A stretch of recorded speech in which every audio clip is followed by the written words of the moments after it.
Shalom everyone. Shalom semuanya. It's good to see all of you again at RGM service, both in APL and on Zoom. Senang ya bisa berjumpa dengan saudara dan saudari di sini yang ada di APL ataupun yang di Zoom. The title of our sermon tonight is The Real Seeker of the Savior. Judul khotbah saya malam ini adalah Pencari Sejati Menemukan Penyelamat. Who is the real seeker I am referring to here? Siapa sih pencari sejati yang saya maksudkan di sini? Tonight we will discuss one of the famous characters in the New Testament taken from Luke 19 verses 1 to 10, a short man who climbed a tree just so he can see Jesus. Nah, malam ini kita akan membahas salah satu karakter terkenal di Perjanjian Baru yang diambil di kitab Lukas 19 ayat 1 sampai 10, seseorang yang pendek yang memanjat pohon demi melihat Yesus. I'm sure everyone can guess who this character is. Yes, he is Zacchaeus, someone who I consider as the real seeker. One of the characters who shows us that not all rich people will perish. Saya yakin semua pasti bisa menebak siapa karakter ini. Ya, dia adalah Zakheus, seseorang yang saya lihat sebagai pencari sejati. Salah satu karakter yang memperlihatkan bahwa tidak semua orang kaya itu akan binasa. As we know, Jesus often taught that it's hardest for the rich to enter to heaven. Karena seperti yang kita ketahui bahwa Yesus sering mengajarkan bahwa orang kaya itu paling susah buat masuk ke surga. We all also are aware that Zacchaeus' wealth was obtained unjustly. He didn't give a salary and yet still asked those who didn't receive one to pay an unreasonable amount of taxes. Nah, kita semua juga tahu bahwa kekayaan Zakheus itu didapatkan dengan cara yang tidak benar. Ia tidak memberikan gaji dan masih malah meminta orang yang tidak menerima gaji untuk membayar pajak dengan sejumlah uang yang tidak masuk akal. But why didn't he perish? Nah, kenapa dia tidak binasa? Because he was a real seeker, and the real seeker seeks the Savior. Karena ia adalah pencari sejati dan pencari sejati menemukan penyelamat. Let's discuss the meaning of the real seeker in greater depth. Mari kita bahas lebih dalam lagi mengenai pengertian sang pencari sejati ini. First, why do I call Zacchaeus the real seeker? Yang pertama, mengapa saya memanggil Zakheus sebagai pencari sejati? Because Zacchaeus seeks the Savior. The real seeker seeks the Savior. Remember this. Luke 19 verses 3 to 6 says, Zacchaeus was trying to see who Jesus was, but he could not see because of the crowd, for he was short in stature. So he ran on ahead of the crowd and climbed up in a sycamore tree in order to see him, for he was about to pass through that way. When Jesus reached the place, he looked up and said to him, Zacchaeus, hurry and come down, for today I must stay at your house. So Zacchaeus hurried and came down and welcomed Jesus with joy. Karena Zakheus mencari juru selamat. Dia adalah pencari sejati sang juru selamat. Seperti tertulis di Lukas 19 ayat 3 sampai 6 yang berkata, Zakheus berusaha untuk melihat siapa itu Yesus. Tetapi ia tidak dapat melihat karena kerumunannya, sebab ia pendek. Maka ia berlari mendahului kerumunan dan memanjat pohon ara agar bisa melihat dia, sebab dia hendak melewati jalan itu. Ketika Yesus sampai di tempat itu, dia melihat ke atas dan berkata kepadanya, Zakheus, segeralah turun, sebab hari ini aku harus menumpang di rumahmu. Maka segeralah Zakheus turun dan dia menerima Yesus dengan sukacita. I'm sure Zacchaeus had often heard who Jesus is. Saya yakin Zakheus sudah sering mendengar siapa Yesus itu. That time, Jesus was not only famous as someone who could perform many miracles, but also as someone who ate and drank with tax collectors as written in Luke 7 verse 34. Nah, Yesus di zaman itu bukan hanya terkenal sebagai seorang yang bisa melakukan banyak mujizat saja, Yesus di zaman itu juga terkenal sebagai seorang yang akan makan dan minum bersama dengan para pemungut cukai seperti yang tertulis di Lukas 7 ayat 34. Because of this, Zacchaeus, who was small in stature, was willing to climb a tree just to see Jesus. Nah, dikarenakan hal ini Zakheus yang badannya kecil rela memanjat pohon demi melihat Yesus.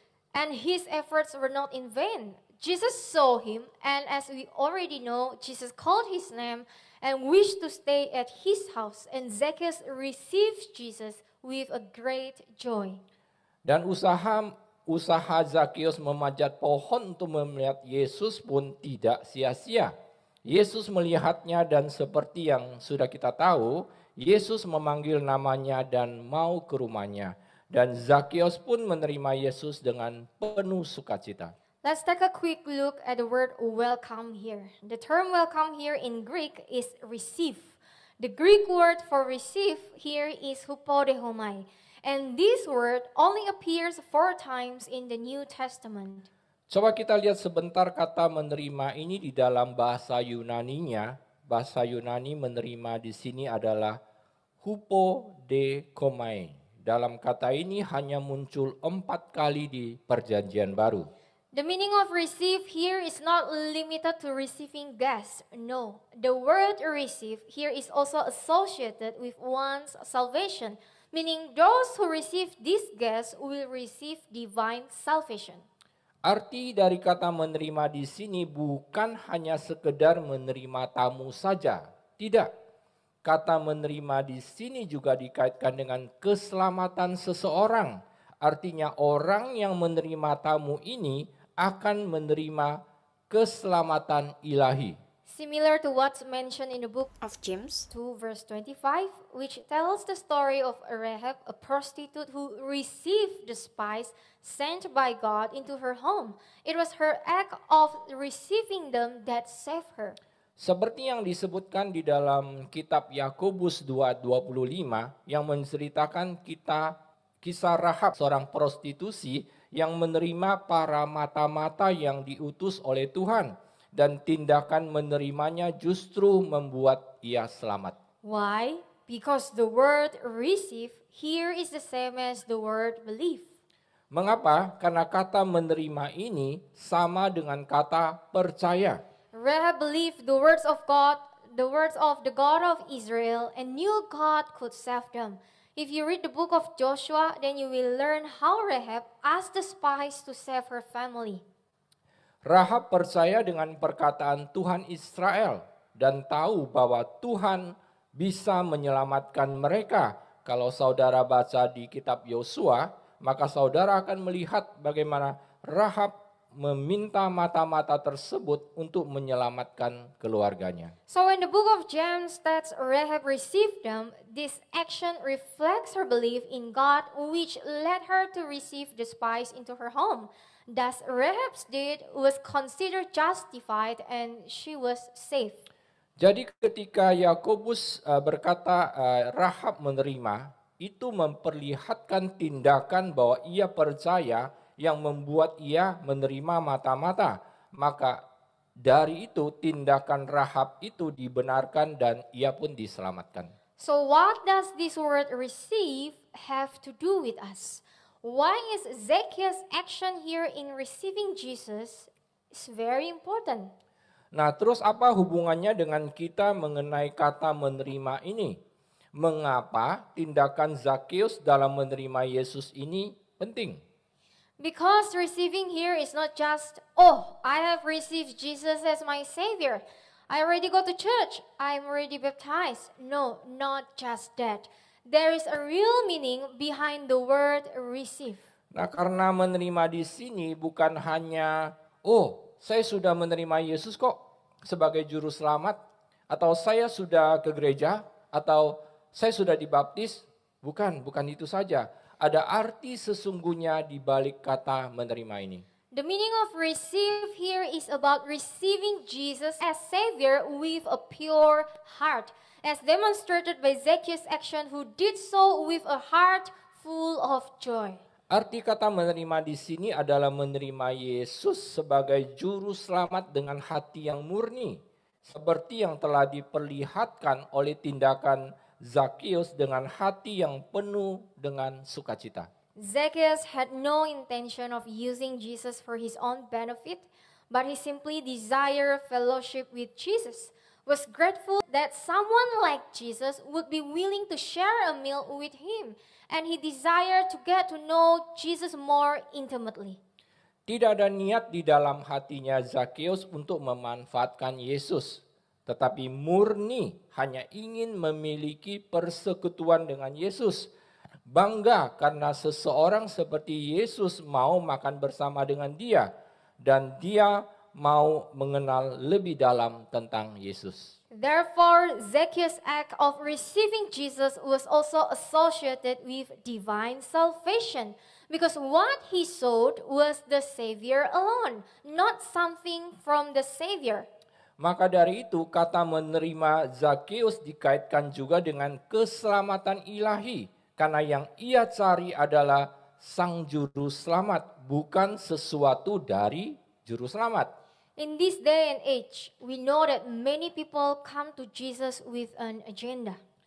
Nah, di zaman sekarang kita tahu banyak sekali orang yang datang kepada Yesus itu dengan hati yang tidak murni atau punya agenda. So many seek Jesus because they want something from him. If not wealth, then healing, or partner, business connections, or whatever it may be, as long as those things can serve their selfish interest. Banyak sekali orang mencari Yesus karena ingin mendapatkan sesuatu dari Yesus.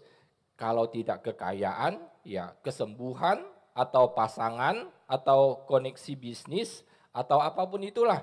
Selama hal itu dapat memuaskan keuntungan diri mereka sendiri. Many Christians often see Jesus as a mere genie, someone who must always give whatever we want.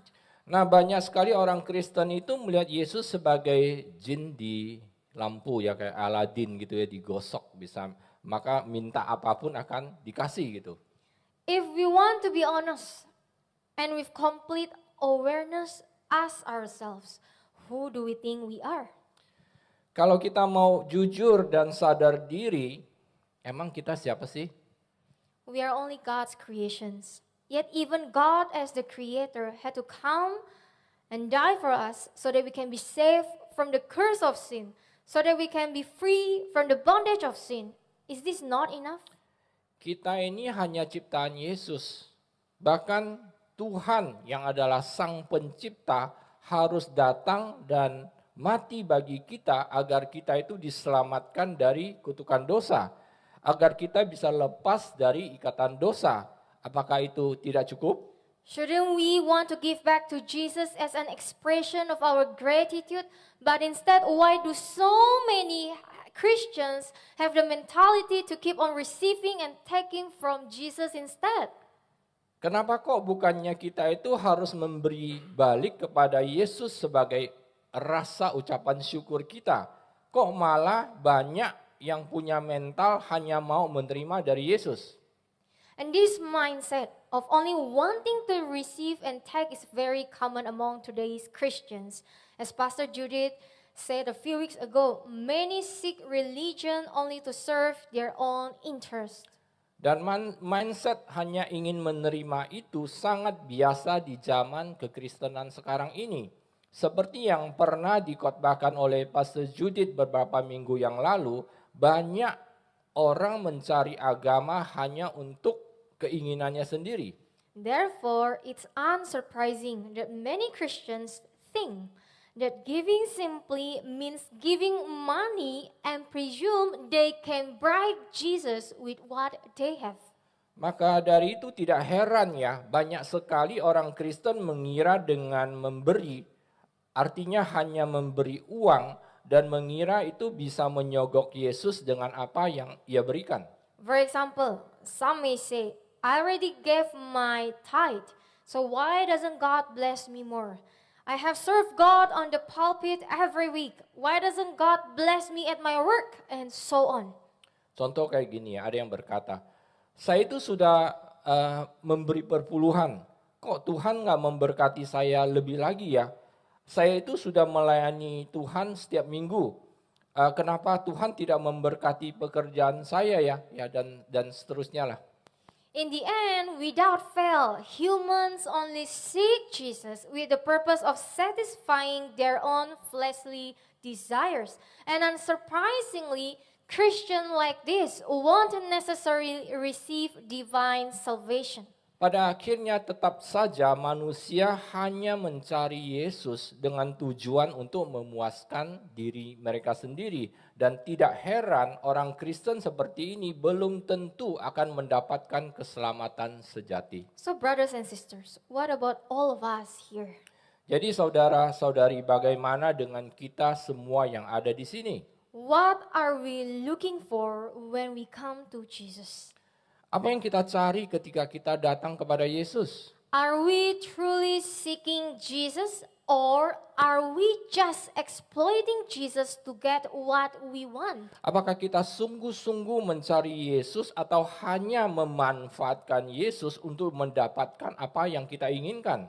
We have already discussed why Zacchaeus is recognized as a true seeker, because he only seeks the Savior. Kita sudah membahas mengenai Zakheus dikenal sebagai pencari sejati karena ia hanya mencari juru selamat.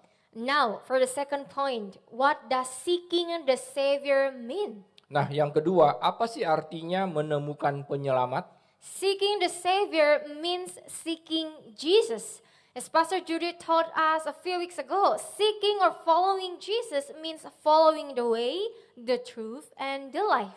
Nah, mencari juru selamat artinya hanya mencari Yesus seperti yang sudah diajarkan Pastor Judith beberapa minggu yang lalu, bahwa mencari dan mengikuti Yesus artinya mengikuti jalan kebenaran dan kehidupan. But what was God's purpose to come here in order to be the way, the truth, and to give life for us? Tetapi apa sih tujuannya Tuhan rela datang untuk menjadi jalan kebenaran dan kehidupan bagi kita? We can see in 2 Corinthians 5 verse 21 that says, He made Christ who knew no sin to judicially be seen on our behalf, so that in Him we will become the righteousness of God. That is, we would be made acceptable to Him and placed in a right relationship with Him by His gracious loving kindness. Kita lihat di 2 Korintus 5 ayat 21 yang berkata, Dia telah membuat Kristus yang tidak mengenal dosa untuk secara hukum menjadi dosa demi kita, supaya dalam Dia kita bisa menjadi benar di hadapannya, yaitu agar kita bisa diterima oleh Tuhan dan bisa memiliki hubungan yang benar dengannya melalui kasih sayangnya yang murah hati. This verse says that Jesus came as our Savior so that we would become the righteousness of God, so that we can be made acceptable to Him and be placed in a right relationship with our God. Nah, ayat ini berkata bahwa Yesus datang sebagai juru selamat bagi kita agar kita itu bisa menjadi benar di hadapan Tuhan kita, agar kita itu bisa diterima dan bisa memiliki hubungan yang benar dengan Tuhan kita. And the right relationship with God can only last when we all choose to walk in His way. That is, walk according to God's lifestyle, choose to live in His truth, meaning living according to His word. And this right relationship before God also can only be sustained when we live our new life, meaning abandoning our old sinful ways of living. Dan hubungan yang benar dengan Tuhan ini hanya akan bertahan ketika kita semua memilih untuk berjalan di jalannya Dia, yaitu berjalan sesuai dengan gaya hidupnya Tuhan. Memilih untuk hidup di dalam kebenaran, artinya hidup sesuai dengan firman-Nya. Dan hubungan yang benar di hadapan Tuhan juga baru bisa dipertahankan ketika kita menghidupi kehidupan baru kita. Artinya membuang semua kehidupan lama yang berdosa. And from all of this, it can be concluded that seeking the Savior must be accompanied with seeking His righteousness or seeking His holiness. And in the end, seeking His blessings no longer becomes our priority. Dan semua hal ini bisa disimpulkan bahwa mencari juru selamat harus disertai dengan mencari kebenarannya dan mencari kekudusannya. Dan pada akhirnya mencari berkatnya itu sudah bukan menjadi prioritas kita lagi. It's very important to seek holiness because from the Old Testament to the New Testament, it's recorded that the God we worship is holy. Leviticus 19 verse 2 says, "Say to all the congregation of the children of Israel, you shall be holy, for I, the Lord your God, am holy." And 1 Peter 1 verse 16 also says, "Because it is written, you shall be holy, set apart, for I am holy."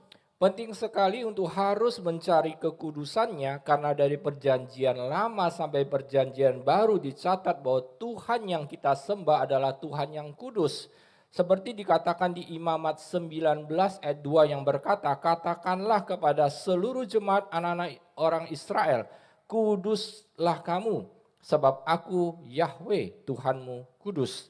Dan 1 Petrus 1 ayat 16 juga berkata, "Karena ada tertulis, kuduslah kamu, dipisahkan sebab aku kudus." Not only that, the word of God also says in 1 Thessalonians 4 verses 7 to 8, which says, "For God has not called us to impurity, but to holiness, to be dedicated and set apart by behavior that pleases Him, whether in public or in private."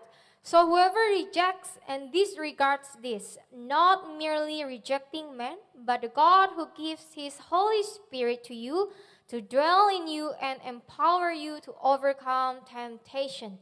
Bukan hanya itu saja, firman Tuhan juga mengatakan di Tesalonika 4 ayat 7 sampai 8 yang berkata, "Karena Tuhan memanggil kita bukan kepada kenajisan, melainkan untuk kekudusan, untuk didedikasikan dan dipisahkan melalui perilaku yang menyenangkannya, baik itu secara kelihatan maupun tidak kelihatan." Jadi siapa yang menolak dan mengabaikan ini bukan hanya menolak manusia, melainkan menolak Tuhan yang memberikan Roh Kudus-Nya kepadamu untuk tinggal di dalam dirimu dan memberimu kekuatan untuk mengatasi godaan. It said that God calls us into holiness, that is to be dedicated, to be set apart to please God, whether in public or private. Di sini dikatakan bahwa Tuhan memanggil kita di dalam kekudusan, yaitu untuk didedikasikan, dipisahkan untuk menyenangkan Tuhan, baik itu secara kelihatan maupun tidak kelihatan. This is a calling for each of us here. Being holy is a commandment, brothers and sisters. Like it or not, we have no choice. Nah, ini adalah sebuah panggilan bagi setiap kita yang ada di sini. Menjadi kudus adalah suatu perintah, saudara-saudari sekalian. Suka atau tidak suka, kita tidak ada pilihan. Even the word of God clearly says that for anyone who rejects this law, they have rejected God. And it can be concluded that for anyone who rejects God, they have certainly rejected God's salvation. Bahkan firman Tuhan dengan jelas berkata bahwa siapapun yang menolak hukum ini, mereka menolak Tuhan. Dan bisa disimpulkan bahwa siapapun yang menolak Tuhan, sudah pasti menolak keselamatan dari Tuhan. And the only way to seek God's holiness is by having true repentance alone. True seekers will seek true repentance. Dan satu-satunya cara agar kita bisa mencari kekudusannya Tuhan hanyalah dengan memiliki pertobatan yang sejati. Nah, pencari sejati akan mencari pertobatan sejati pula. What is meant by having true repentance? Nah, apa yang dimaksud dengan memiliki pertobatan yang sejati? Let's look at Acts 3 verse 19 which says, "So repent, change your inner self, your old way of thinking. Regret past sins and return to God. Seek His purpose for your life so that your sins may be wiped away, blotted out, completely erased. So that times of refreshing may come from the presence of the Lord, restoring you like a cool wind on a hot day." Mari kita lihat di Kisah Para Rasul 3 ayat 19 yang berkata, "Maka dari itu bertobatlah ubahlah dirimu sendiri, cara berpikirmu yang lama, menyesali dosa-dosa masa lalu, dan kembalilah kepada Tuhan. Carilah tujuannya bagi hidupmu, agar dosamu dapat dihapuskan atau dihilangkan dan terhapus sepenuhnya, sehingga hadirat Tuhan bisa mendatangkan waktu kelegaan, memulihkan seperti angin sejuk di hari yang panas. It is said that true repentance is repentance accompanied by a change from within, meaning there is a change from the old way of thinking, there is regret for sin, there is a willingness to turn from sin by offering our whole body to glorify God and having the desire to pursue our life's purpose in God. Dikatakan bahwa pertobatan yang sejati adalah pertobatan yang disertai dengan perubahan dari dalam diri sendiri.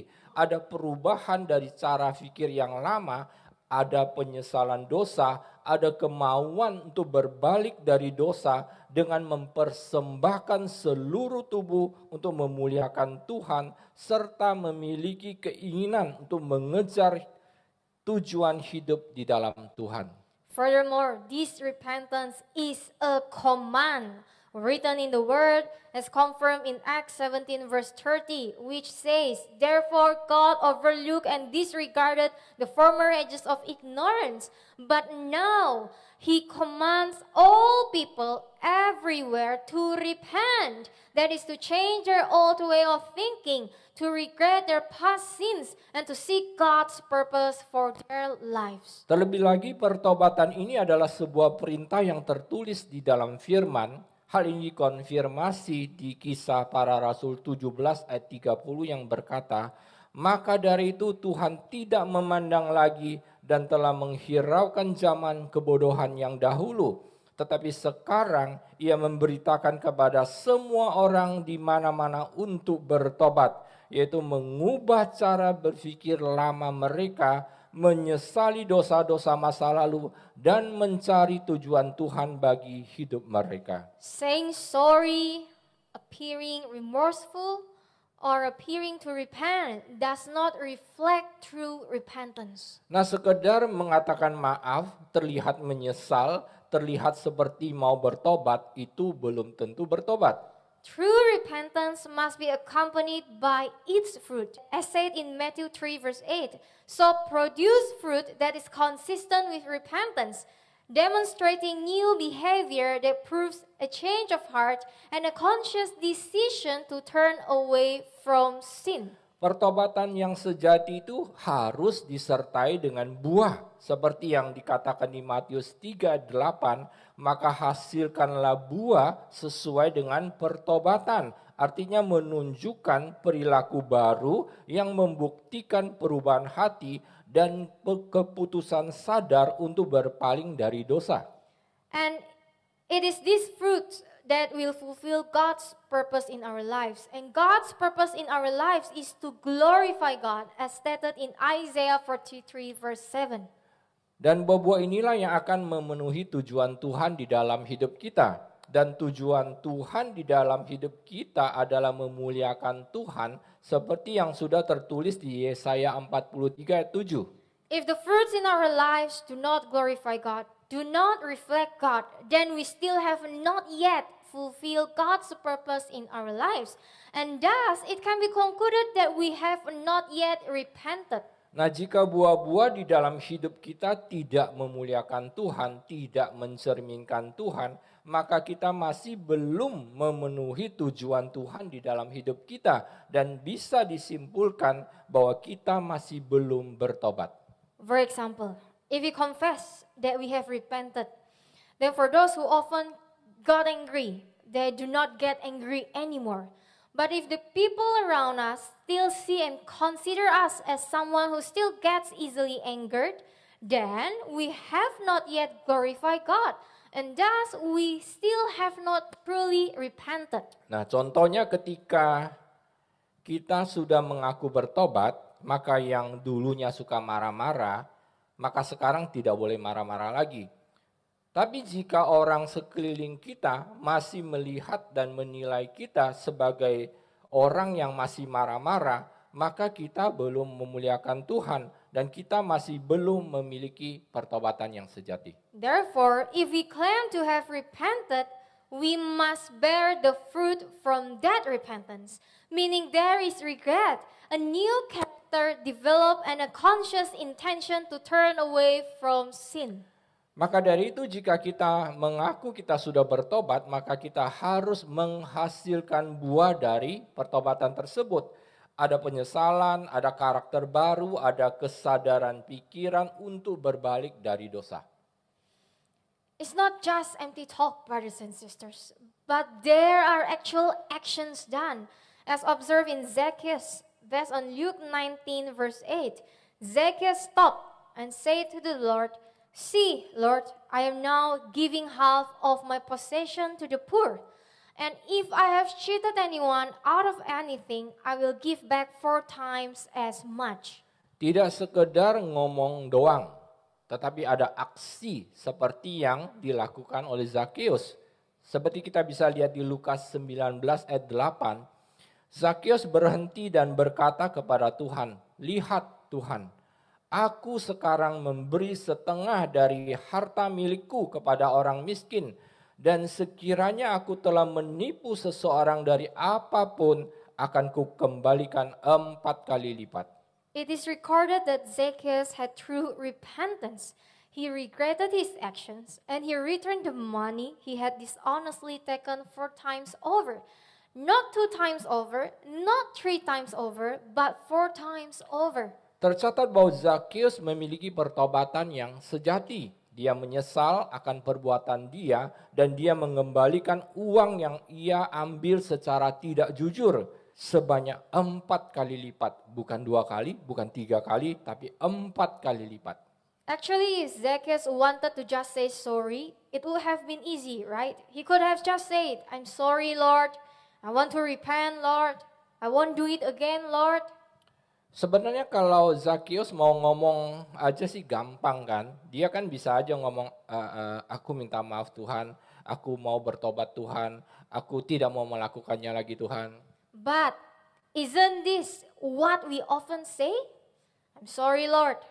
I won't do it again, Lord." But then where is the proof? If you say it without any actions to back up your words, wouldn't this be the same as lying? Bukankah ini juga sering yang kita ucapkan? "Aku minta maaf Tuhan, aku tidak mau melakukannya lagi Tuhan." Tapi habis itu buktinya di mana? Kalau ngomong saja tidak ada bukti, ya sama aja dengan bohong kan? Let me give you an example. Just imagine, friends, you know a pastor who took the congregation's money just to satisfy their personal interest and falsely said the funds were used for God's ministry. Izinkan saya berikan satu contoh. Bayangkan saja begini saudara. Kita itu kenal satu pendeta yang mengambil uang jemaat hanya untuk keinginan pribadinya dengan mengatasnamakan pelayanan. Long story short, this pastor was caught stealing from the congregation's money and eventually apologized. Singkat cerita, pendeta ini ketahuan mengambil uang jemaat dan akhirnya bilang minta maaf. But does this prove the pastor has truly repented? Tetapi apakah ini membuktikan si pendeta tersebut sungguh-sungguh sudah bertobat? Shouldn't a pastor like this do the same as what Zacchaeus did? Shouldn't this pastor also return the congregation's stolen money? Nah, bukankah seharusnya pendeta seperti ini juga melakukan sama yang dilakukan oleh Zakheus lakukan? Bukankah seharusnya pendeta ini juga mengembalikan uang jemaat yang ia curi? Perhaps some people will think that what Zacchaeus did was a bit excessive, too foolish, and ultimately made a loss. But in fact, what Zacchaeus did was highly justified, as this brought justice to those whose money had been taken by Zacchaeus. Mungkin beberapa orang akan berpikir bahwa apa yang dilakukan oleh Zakheus ini sedikit berkelebihan ya, terlalu bodoh dan pada akhirnya merugikan diri dia sendiri. Tetapi sebenarnya apa yang dilakukan oleh Zakius ini adalah sangat benar. Dan karena itu memberikan keadilan bagi mereka yang uangnya telah diambil oleh Zakius tersebut. And not only that, what Zacchaeus did in returning the money fulfilled the law in the word of God, as written in Leviticus 6 verses 2 to 5, when anyone sins and acts unfaithfully against the Lord by deceiving his neighbor, companion, associate in regard to a deposit or a security entrusted to him, or through robbery, or if he has extorted from his neighbor, or has found what was lost and lied about it, and sworn falsely, so that he sins in regard to any one of the things a man may do, then if he has sinned and is guilty, he shall restore what he took by robbery, or what he got by extortion, or the deposit which was entrusted to him, or the lost thing which he found. Verse 5. Or anything about which he was sworn falsely, he shall not only restore it in full, but shall add to it 1/5 more. He shall give it to the one to whom it belongs on the day of his guilt offering. Bukan hanya itu saja, apa yang dilakukan Zakius dalam mengembalikan uang tersebut merupakan pemenuhan hukum di dalam firman Tuhan.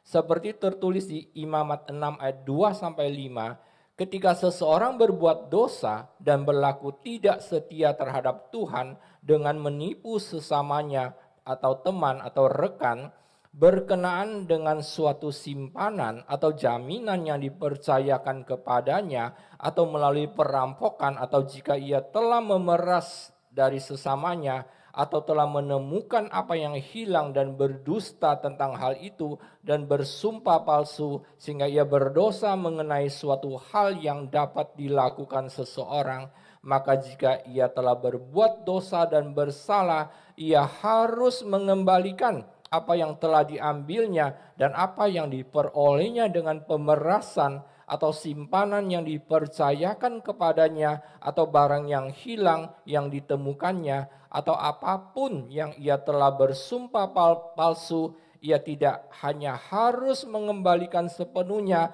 tetapi harus menambahkan kepadanya 1/5 lagi.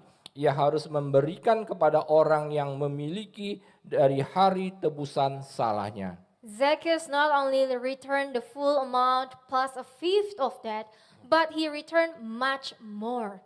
Romans 8 verse 4 says, so that the righteous and just requirement of the law might be fulfilled in us, who do not live our lives in the ways of the flesh, guided by worldliness and our sinful nature, but live our lives in the ways of the Spirit, guided by His power. Zakius tidak hanya mengembalikan penuh ditambah dengan 1/5 dari itu, tetapi ia mengembalikan lebih banyak lagi. Roma 8 ayat 4 berkata supaya tuntutan hukum Taurat yang benar dan adil dapat digenapi di dalam kita yang tidak hidup menurut keinginan daging, yang artinya dibimbing oleh keduniawian dan sifat kita yang berdosa, tetapi menjalani hidup kita menurut keinginan roh, yaitu dibimbing oleh kekuatannya. Zacchaeus did in returning the money shows he is no longer a greedy person, no longer a person who lives in the flesh, but instead lives in the Spirit, and he has truly repented. He no longer wants to hold onto or even use the money he earned dishonestly. Tindakan Zakius mengembalikan uang itu mencerminkan bahwa ia bukanlah orang yang serakah lagi, bukan orang yang tinggal di dalam daging, melainkan roh. Ia sungguh sudah bertobat, ia tidak mau lagi memegang dan bahkan memakai uang yang dia hasilkan dengan cara yang tidak benar. How about us today, my beloved brothers and sisters in the Lord? Bagaimana dengan kita hari ini, saudara-saudari yang terkasih di dalam Tuhan? Have we truly repented? Apakah kita sungguh-sungguh sudah bertobat? Can people see the evidence of our repentance? Apakah orang-orang bisa melihat bukti dari pertobatan kita? Do our lives truly glorify God? Apakah hidup kita sungguh-sungguh memuliakan Tuhan? And are we willing to give up everything we have just to please God? Dan apakah kita rela melepaskan semuanya yang kita miliki hanya untuk menyenangkan Tuhan? Third, why is it so important to have this true repentance? Yang ketiga, mengapa penting sekali untuk memiliki pertobatan yang sejati ini?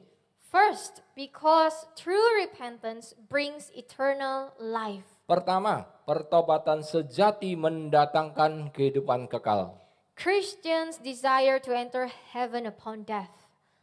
But the question is this, are we all here guaranteed to enter heaven? Keinginan seorang Kristen itu ketika meninggal adalah masuk surga. Tapi pertanyaannya, apakah kita semua di sini sudah pasti bisa masuk surga? Will God definitely recognize us later on the day of judgment? Apakah Tuhan sudah pasti akan mengenali kita di hari penghakiman nanti? Matthew 7 verses 22 to 23 says, "Not everyone who says to me, Lord, Lord, will enter the kingdom of heaven, but only he who does the will of my Father who is in heaven. Many will say to me on the day when I judge them, Lord, Lord, have we not prophesied in your name and driven out demons in your name and done many miracles in your name? And then I will declare to them publicly, I, in this context, is God. And then God will say, I never knew you. Depart from me. You are banished from my presence. You who act wickedly, disregarding my commands." Matius 7 ayat 21 sampai 23 berkata, bukan setiap orang yang berseru kepadaku, Tuhan, Tuhan, akan masuk ke dalam kerajaan surga, melainkan dia yang melakukan kehendak Bapa-Ku yang di surga. Banyak orang akan berkata kepadaku pada hari itu ketika aku menghakimi mereka, Tuhan, Tuhan, bukankah kami telah bernubuat dalam namamu dan mengusir setan dalam namamu dan melakukan banyak mujizat dalam namamu? Maka aku akan menyatakan kepada mereka di depan umum, aku di sini adalah Tuhan sendiri, bahwa Tuhan berkata, aku tidak pernah mengenalmu, enyahlah daripadaku, kamu diusir dari hadiratku, kamu yang berbuat jahat, yang artinya mengabaikan perintah-perintahku. God says clearly that He does not know people who only call on the Lord God and the Lord. God only knows those who obey His commandments. Tuhan berkata dengan jelas, Tuhan tidak mengenal orang yang hanya memanggil Tuhan, Tuhan. Tuhan hanya mengenal orang yang taat akan perintah-perintahnya. Isn't it this a very strong warning from God? Bukankah ini adalah peringatan yang sangat keras dari Tuhan? God said that He would command them to depart from His sight for those who will not obey His word. Tuhan berkata bahwa Tuhan akan meminta mereka untuk menjauh dari pandangannya bagi mereka yang tidak mau taat kepada firman-Nya. Therefore we are asked to repent. Luke 13 verse 3 says, I tell you, no, but unless you repent, change your old way of thinking, turn from your sinful ways, and live changed lives, you will all likewise perish. Maka dari itu kita diminta untuk bertobat. Seperti di Lukas 13 ayat 3 berkata, aku berkata kepadamu, tidak, tetapi kecuali kamu bertobat, yaitu mengubah cara berpikir lamamu, berpaling dari cara hidupmu yang berdosa, dan jalani kehidupan yang berubah, kamu semua akan binasa.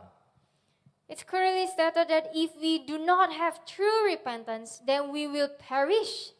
The word of God does not say that if we don't go to church, don't pray, don't give offerings, don't praise God, then we will perish. No.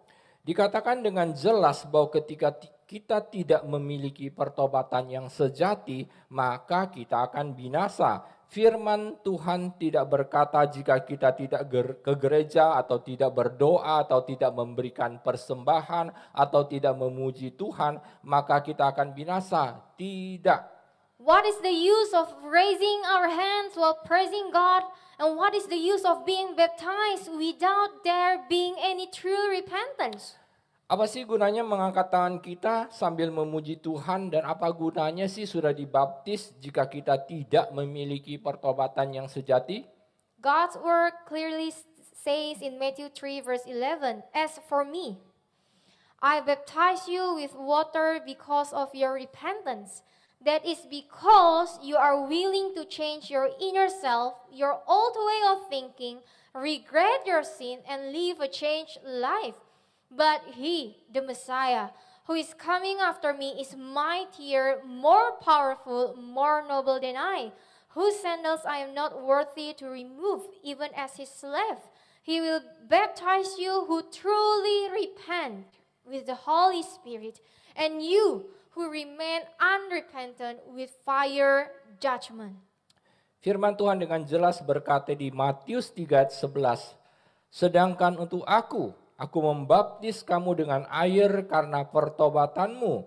Kamu, yaitu kamu yang bersedia mengubah dirimu sendiri, cara berfikirmu yang lama, menyesali dosa-dosamu, dan menjalani hidup yang berubah. Tetapi ia, Sang Mesias yang akan datang setelah aku, lebih berkuasa, lebih kuat, lebih mulia daripadaku, yang sandalnya tidak layak aku lepaskan, bahkan sebagai hambanya, dia akan membaptis kamu yang sungguh-sungguh bertobat dengan Roh Kudus, dan kamu yang tetap tidak bertobat dengan api penghakiman." For those of us here who have been baptized and think our salvation is guaranteed, let's look at what God's word says. Bagi kita yang di sini yang dibaptis mengira bahwa kita akan pasti selamat, kita bisa lihat apa yang firman Tuhan katakan. God's word clearly states that anyone who still refuses to repent will be baptized with the fire of judgment. And this fire of judgment is not the anointing fire that pastors often talk about. Firman Tuhan dengan jelas berkata bagi siapapun yang masih tidak mau bertobat akan dibaptis dengan api penghakiman. Nah, ini bukan api urapan yang sering dikotbahkan oleh pendeta-pendeta di luar sana. So what about us here? Jadi bagaimana dengan kita yang ada di sini? Do we want to be baptized with His Holy Spirit or with the fire of judgment? Apakah kita mau dibaptis dengan Roh Kudusnya atau dengan api penghakiman? The decision is in our hands, brothers and sisters. Keputusannya ada di tangan kita masing-masing, saudara-saudari sekalian. So choose decisively and take appropriate actions. Jadi pilihlah dengan tegas dan berikanlah dengan tindakan yang sesuai. Dear brothers and sisters in the Lord, we already know the reason why we must have true repentance. Saudara-saudari yang terkasih di dalam Tuhan, kita sudah tahu mengapa alasan kita harus memiliki pertobatan yang sejati. RGM has taught us every week on the importance of always living a holy life, the importance of practicing true repentance consistently throughout our lives. RGM sudah setiap minggu mengajarkan kepada kita pentingnya untuk selalu hidup di dalam kekudusan. Pentingnya untuk bisa memiliki pertobatan yang sejati secara konsisten. But the questions we must also ask ourselves is this: do we have this true repentance? Tapi pertanyaannya yang harus kita tanyakan ke diri kita sendiri, apakah kita sudah memiliki itu? If not, what frankly makes us delay our repentance? Jika belum, apa sih sebenarnya yang membuat kita menunda pertobatan? I'm sure there are many excuses for delaying repentance. Saya yakin banyak sekali alasan yang bisa kita berikan untuk menunda pertobatan. Why? Because what is prioritized is our own desires rather than desiring for God as taught by Pastor Jason. Mengapa? Karena memang yang lebih diprioritaskan adalah keinginan kita sendiri daripada haus akan Tuhan seperti yang telah diajarkan oleh Pastor Jason. We must ask ourselves these questions. How long do we want to be insincere about our repentance? Nah, kita harus bertanya kepada diri kita sendiri, mau sampai berapa lama lagi kita tidak tulus akan pertobatan kita. Second, because true repentance bring restoration. Nah, yang kedua, pertobatan sejati mendatangkan pemulihan. 2 Chronicles 7 verse 14 says, "And my people who are called by my name humble themselves and pray and seek, crave, require as a necessity my face and turn from their wicked ways, then I will hear them from heaven and forgive their sin and heal their land." Kitab 2 Tawari 7 ayat 14 berkata, "Dan umatku yang dipanggil dari namaku merendahkan diri dan berdoa dan mencari," artinya menginginkan, membutuhkan sebagai suatu keharusan wajahku, lalu berbalik dari jalan-jalan yang jahat, maka aku akan mendengarkan mereka dari surga dan mengampuni dosa mereka serta memulihkan negeri mereka. The word of God says that anyone who calls on the name of God must humble themselves. Firman Tuhan berkata bahwa siapapun yang memanggil nama Tuhan harus merendahkan diri mereka. Which means we must submit to God, including to all that God says and does. Yang artinya kita itu harus tunduk kepada Tuhan termasuk semua yang Tuhan katakan dan melakukannya. Continue to pray, which means ask according to the things that represent God. Terus berdoa yang artinya meminta sesuatu dengan hal yang mempresentasikan Tuhan. We are also asked to seek. Seek who? Kita juga diminta untuk mencari. Mencari siapa sih? Seek the face of God, which means seeking God's glory and holiness. Mencari wajahnya Tuhan, yang artinya mencari kemuliaan dan kekudusan Tuhan. And after that we are commanded to turn from our sins, meaning forsaking our sins. Setelah itu kita diminta untuk berbalik dari dosa-dosa kita, yang artinya kita itu meninggalkan dosa-dosa kita. And then God will hear, God will forgive, and God will restore their land. Nah, maka Tuhan akan mendengar, akan memaafkan dan memulihkan negeri mereka. There are conditions, friends. Ada kondisi loh saudara-saudari sekalian. If we want to be heard by God and if we want to be forgiven and restored, that's why we must thirst for God and turn from our sins first. And this is what repentance is. Ada syaratnya saudara, jika kita mau didengar oleh Tuhan, kita itu mau dimaafkan dan dipulihkan, maka kita harus haus akan Tuhan dan berbalik dari dosa kita yang lalu. Dan inilah adalah pertobatan yang sejati. This true repentance will bring restoration, not just physical but also spiritual. Nah, pertobatan sejati inilah yang akan mendatangkan pemulihan dan bukan hanya sekedar fisik, tetapi pemulihan secara jiwa. Because God promises restoration for those who truly repent, meaning those who commit to choose to return to God. Karena Tuhan menjanjikan pemulihan bagi mereka yang sungguh-sungguh mau bertobat, yaitu bagi mereka yang komit untuk memilih kembali kepada Tuhan. Physical restoration does not mean immediate healing from illness or sudden wealth. No. Pemulihan secara fisik itu bukan berarti langsung sembuh dari penyakit atau tiba-tiba menjadi kaya, tidak. Restoration here means restoration in the relationship with God and in the relationship with people, as well as restoration through His peace. Nah, pemulihan di sini artinya pemulihan dalam hubungan dengan Tuhan dan manusia, serta pemulihan lewat damai sejahteranya Dia. Brothers and sisters, if you want that restoration, then let's do our part first, and that is to repent, have true repentance towards God.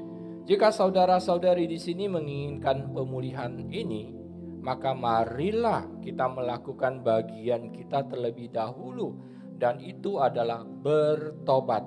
Milikilah pertobatan yang sejati terhadap Tuhan. From Zacchaeus, we learned that true repentance requires actions. Dari Zakheus kita belajar bahwa pertobatan sejati dibutuhkan sebuah aksi. Not just apologize and words of wanting to change alone. Bukan hanya sekedar ungkapan maaf dan kata ingin berubah saja. While the desires to change is the first step, and expressions of regret and remorse for past sins are essential, the evidence of repentance through the fruit must be visible too. Keinginan untuk berubah adalah langkah yang pertama. Ungkapan maaf dan penyesalan masa lalu akan dosa adalah keharusan, tetapi bukti pertobatan harus jelas terlihat. Brothers and sisters, do not think any longer that an apology without proof of repentance is enough. That is considered a lie, and that is wrong. Saudara-saudari, jangan lagi mengira bahwa permintaan maaf tanpa bukti pertobatan itu sudah cukup. Itu adalah kebohongan atau itu adalah salah. For all of us here, let us become people who can do what we say. Bagi kita yang ada di sini, mari kita menjadi orang-orang yang dapat melakukan apa yang kita katakan. True repentance is not only looks religious. Pertobatan yang sejati tidak kelihatan orang itu agamawi ya. But true repentance require us to seek Jesus. Tetapi pertobatan yang sejati itu adalah menuntut kita untuk mencari Tuhan. Focus on seeking His glory, being intimate with Him. Focus on His salvation and restoration that comes from God. Fokus pada mencari kemuliaannya Dia, menjalin hubungan yang intim dengan Yesus. Fokus kepada keselamatan dan pemulihan yang datang dari Tuhan. Just like Zacchaeus who believed in God fully, without looking at what Jesus could give, but instead sought an intimate relationship with Him. Sama seperti Zacchaeus yang sepenuhnya percaya kepada Tuhan tanpa melihat apa yang dapat Yesus berikan, melainkan mencari hubungan yang intim dengannya dan akhirnya memberikan hartanya. Yes, and finally, Zacchaeus gave all his money as proof that he was truly seeking Jesus. Ya, dan akhirnya ia memberikan semua hartanya sebagai bukti bahwa Zacchaeus itu benar-benar mengasihi Yesus. Dear brothers and sisters in the Lord, are you among those who truly seek God? Saudara-saudara yang terkasih di dalam Tuhan, apakah Anda termasuk yang golongan yang mencari Tuhan yang sejati? Let us today long for and commit to becoming true seekers of God. Biarlah hari ini kita rindu dan berkomitmen untuk mencari Tuhan yang sejati. Let us pray. Mari kita berdoa. Father in heaven, thank you for your word tonight. Bapa Surgawi, terima kasih untuk firman-Mu malam hari ini. Forgive us, Lord, for often wanting things from you rather than wanting you yourself. Maafkan kami yang seringkali menginginkan sesuatu daripada-Mu Tuhan dan bukan menginginkan Engkau sendiri. Tonight we come with humility and we want to commit ourselves to seeking you alone, desiring you alone, and glorifying you alone. Malam hari ini kami datang dengan kerendahan hati dan kami mau berkomitmen hanya untuk mencari Engkau, hanya untuk menginginkan Engkau, dan hanya mau memuliakan Engkau. We believe, Lord, that our obedience to you will never be in vain. Kami percaya Tuhan, ketaatan kami kepadamu tidak akan pernah sia-sia. Thank you, Lord. This is our prayer.